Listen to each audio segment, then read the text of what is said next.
Good morning everybody, मेरा नाम है आलोक शुक्ला और मैं बीजीएमसी थर्ड ईयर का स्टूडेंट हूँ। जो आज हमारा टॉपिक है why press matters in modern era. इसमें जो मेन पॉइंट्स है वो सबको हमें रटाए जाते हैं, अकाउंटेबिलिटी, क्रेडिबिलिटी, हम सब जानते हैं। पर मैं जो पॉइंट बोलना चाहता हूँ वो हाल में ही बहुत सीरियस इशू बन चुका है।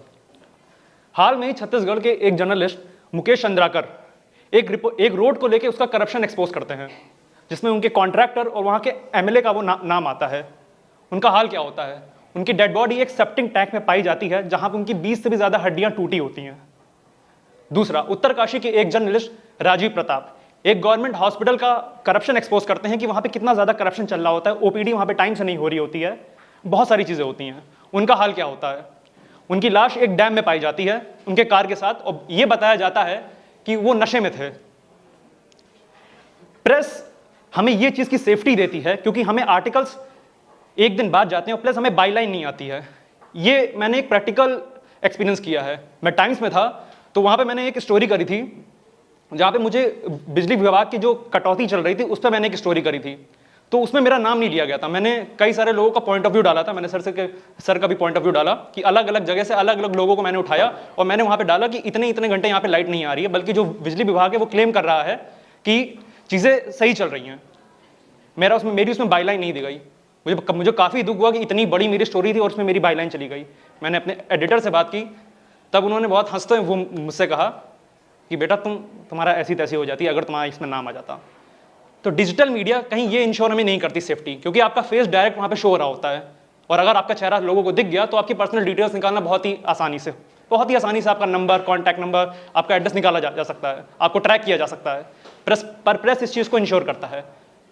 सबसे बड़ा एग्जांपल है हाल में ही वॉशिंगटन पोस्ट ने एक स्टोरी डाली कि एलआईसी ने 5,000 करोड़ अडानी में इन्वेस्ट किए हैं।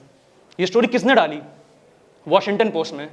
उनके जर्नलिस्ट की एक टीम लगी होगी पर किसी का इसमें नाम नहीं लिया गया, वॉशिंगटन पोस्ट का नाम लिया गया। दूसरा एग्जाम्पल, हाल में ही इंडियन एक्सप्रेस ने एक स्टोरी की कि बालकृष्णा उत्तराखंड में 3 अलग अलग कंपनी से सेम जगह सेम कॉन्ट्रैक्ट के लिए बिड कर रहे हैं। अगेन इंडियन एक्सप्रेस की यहां बात आई, किसी जर्नलिस्ट का नाम नहीं इंश्योर किया। प्रेस सबसे बड़ी गारंटी देता है जर्नलिस्ट की सेफ्टी की, जो और कोई नहीं देखता है। दूसरा पॉइंट, प्रेस इसलिए भी इंपॉर्टेंट बन जाता है कि जो डिजिटल मीडिया है कहीं ना कहीं वो ब्रेन रॉट हो गया है। हम देखने तो कुछ जाते हैं पर हम पहुंच कहीं और जाते हैं। पर प्रेस ऐसा नहीं है। हमारा फोकस बहुत ही ज्यादा लिमिटेड है। मैं अगर न्यूज़पेपर उठा के पढ़ता हूं तो उसमें एक सेलेक्टिव कंटेंट चूज करता हूं, क्योंकि मुझे पता है मेरा फोकस टाइम बहुत ही ज्यादा लिमिटेड है। मैं 1 मिनट या 1 घंटा ही मैं उसको पढ़ पाऊंगा। तो मैं जियोपॉलिटिक्स, इंटरनेशनल अफेयर्स, ऐसी चीजों को पढ़ता हूं।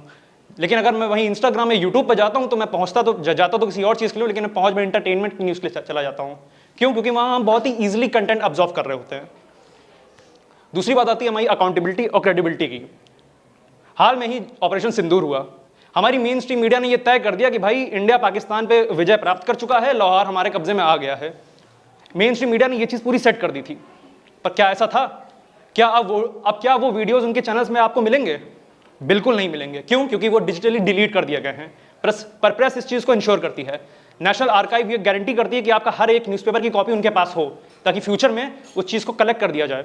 2016 में पंजाब केसरी ने एक ऐसी स्टोरी करी थी जिस पे उनको सू कर दिया गया क्योंकि उन्होंने मिसलीडिंग इन्फॉर्मेशन उसमें दी थी। प्रेस काउंसिल ऑफ इंडिया ने बाकायदा उनके ऊपर पेनल्टी लगाई, पर डिजिटली ये पॉसिबल नहीं है। That's it, thank you.